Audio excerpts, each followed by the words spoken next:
श्रीमद्भागवतं 7வது स्कन्दं 15வது अध्यायम्। अथ पञ्चदशोऽध्यायः। नारद उवाच। कर्मनिष्ठान् द्विजा केचित् तपोनिष्ठान् नृपा परे, स्वाध्यायेऽन्यप्रवचने एके ज्ञानयोगयोः। ज्ञाननिष्ठाय ध्येयानि काव्यान्यनन्त्यमिच्छता, दैवे च तथभावे स्यादितरेभ्यो यथार्हतः। द्वौ दैवे पितृकार्ये त्रीनेकैकम् उपयत्र वा, भोजये सुश्रुद्धोऽपि श्रद्धे कुर्यान्न विस्तरम्। देशकालोचितश्रद्धात् अव्यपात्रार्हणानि च, सम्यक् भवन्ति नैतानि विस्तरात् स्वजनार्पणात्। देशे काले च सम्प्राप्ते मुन्यन्नं हरिदैवतं, श्रद्धया विधिवत्पात्रे न्यस्तं कामदुःखक्षयम्। देवर्षि पितृभूतेभ्य आत्मने स्वजानय च, अन्नं संविभजन् पश्येत् सर्वं तत्पुरुषात्मकम्। न दद्यादमिषं श्रद्धे न चाद्याद्धर्मतत्त्ववित्, मुन्यन्ने स्यात् परा प्रीतिर्यथा न पशुहिंसया। नैतादृशः परो धर्मो नृणां सद्धर्मच्युतां, न्यासो दण्डस्य भूतेषु मनोवाक्कायजस्य यः। एके कर्ममयान्यज्ञान् ज्ञानिनो यज्ञवित्तमाः, आत्मसंयमनेनिका जुह्वति ज्ञानदीपिते। द्रव्ययज्ञैर्यक्ष्यमाणं दृष्ट्वा भूतानि बिभ्यति, एष मा करुणो हन्याद धन्यो ह्यसुद्भृत्रुवम्। तस्माद्दैवोपपन्नेन मुन्यन्नेनापि धर्मवित्, सन्तुष्टो हरः कुर्यात् नित्यनैमित्तिकी क्रियाः।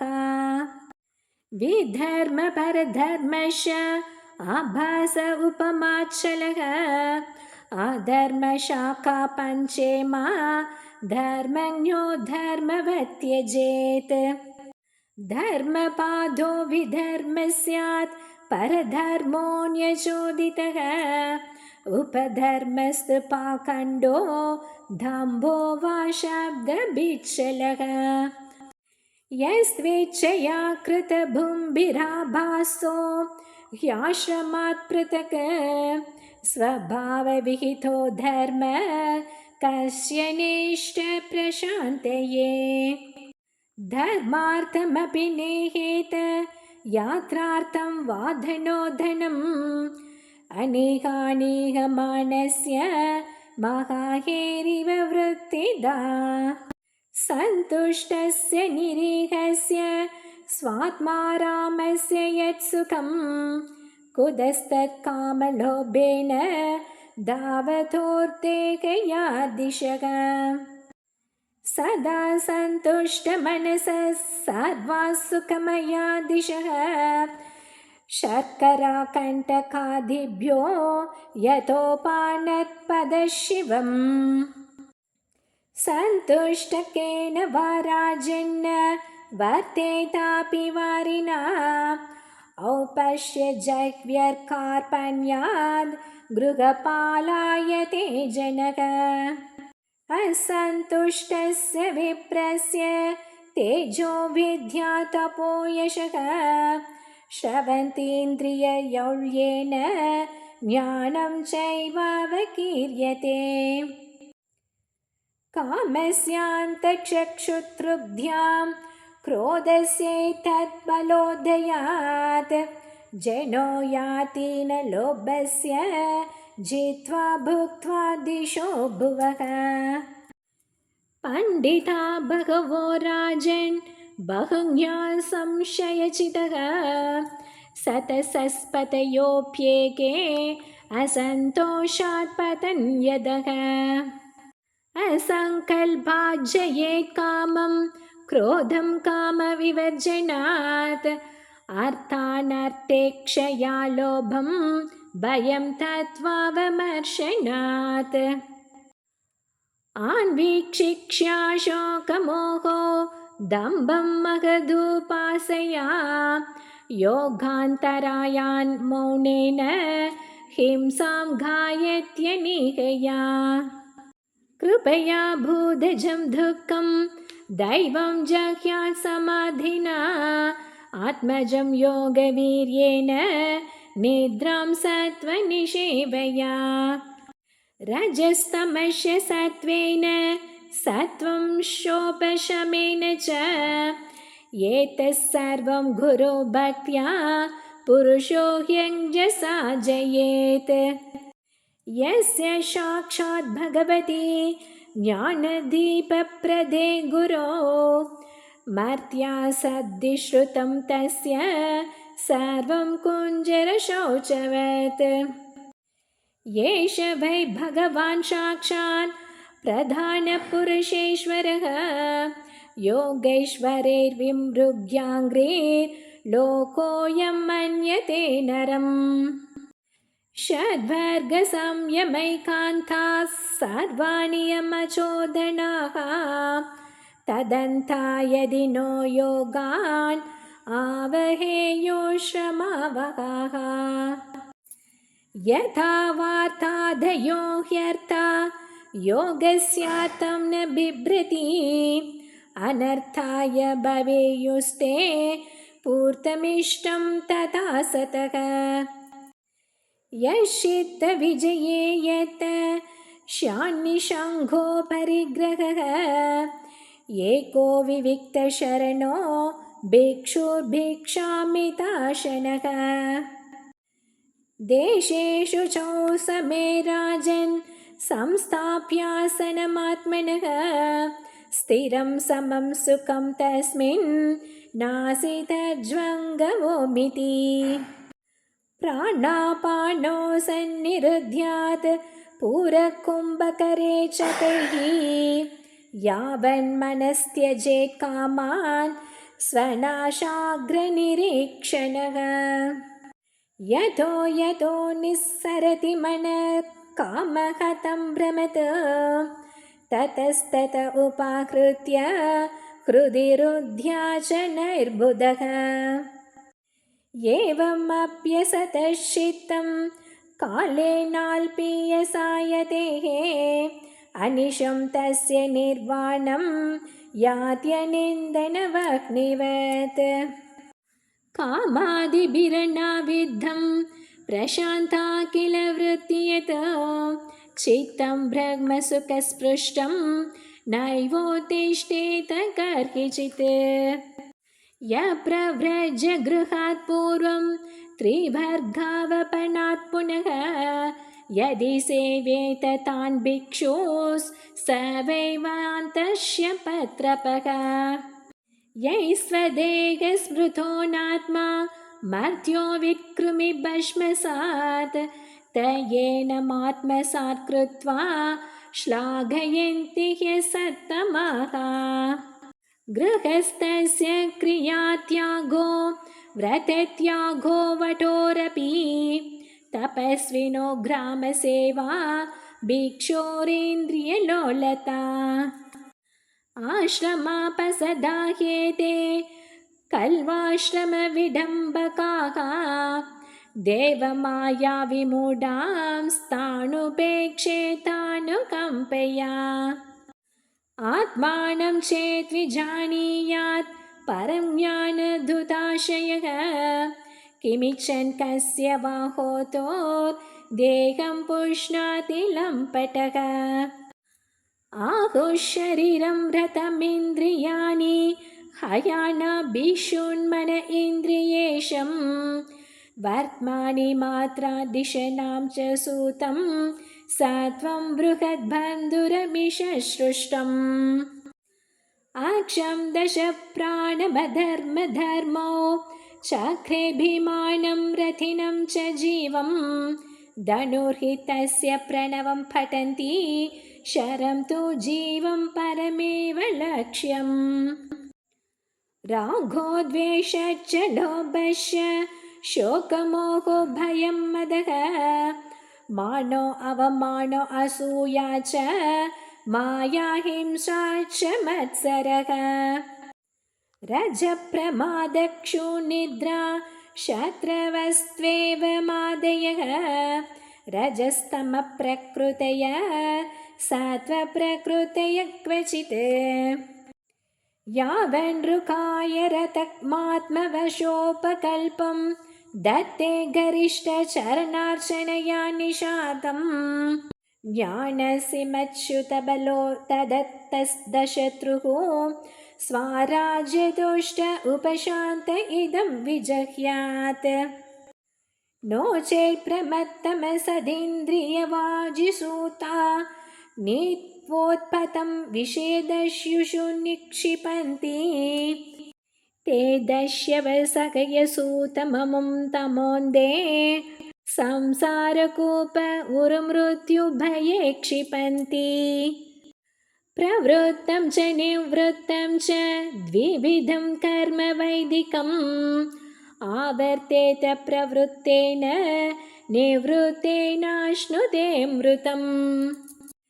हिंस्रं द्रव्यमयं काम्यमग्नि होत्रात्यशान्दितं दर्शच पूर्णमाशच चातुर्मास्यं पशुसुतः एतदिष्टं प्रवृत्ताख्यं हुतं प्रहुतमेव च पूर्तं सुरालयारम् आकूपाजीव्यादिलक्षणम् द्रव्यसूक्ष्मविपाकस्य धूमो रात्रिरपक्षयः अयनं दक्षिणं सोमो दर्शवोषधिविरुदः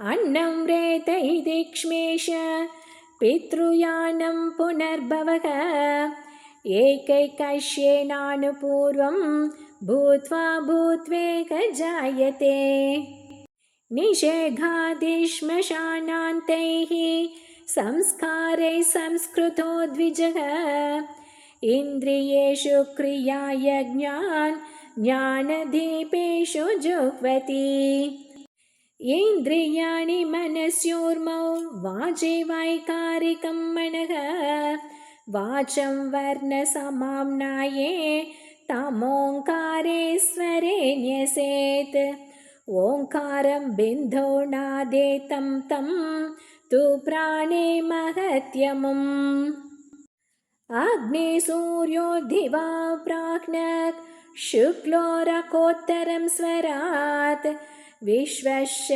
तैजसप्राज्ञस्तुर्य आत्मा समन्वयात् देवयानमिदं प्राहुर्भूत्वा भूत्वानुपूर्वशः आत्मयाजुपशान्तात्मा ह्यात्मस्थो न निवर्तते य एते पितृदेवान् नामयेन वेदनिर्मिते शास्त्रेण चक्षुषा वेद जनस्तोऽपि न मुह्यति आधावन्ते जनानां सद् बहिरन्तःपरावरं ज्ञानं ज्ञेयं वचो याच्यं तमो ज्योतिस्वयं स्वयम् आबाधितोऽपि ह्यभासो यथा वस्तुतया स्मृतः दुर्गतत्वादेन्द्रियकं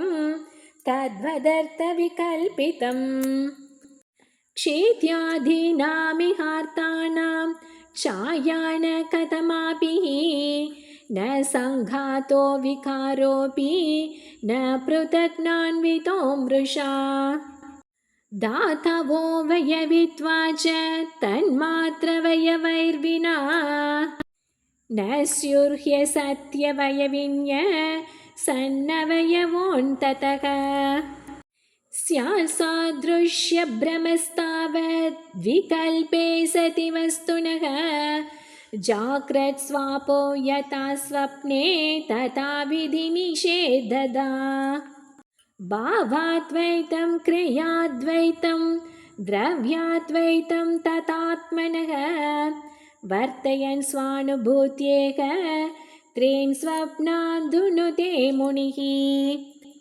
कार्यकारणवस्त्वैक्यम् अर्शनं पदतन्तुवत् अवस्तुत्वात् विकल्पस्य भावाद्वैतं तदुच्यते यद्ब्रह्मणि परे साक्षात् सर्वकर्मसमर्पणं मनोवाक्तनुभिः पार्थ क्रियाद्वैतं तदुच्यते आत्मजाया सुधादिनामन् येषां सर्वदेहिनां यत्स्वार्थकामयोरैक्यं द्रव्याद्वैतं तदुच्यते यद्यस्य वा निषिद्धं स्याद्येन यत्र यतो नृप स तेनेहेत कर्माणि नरो नान्यैरनापदी एतैरन्यैष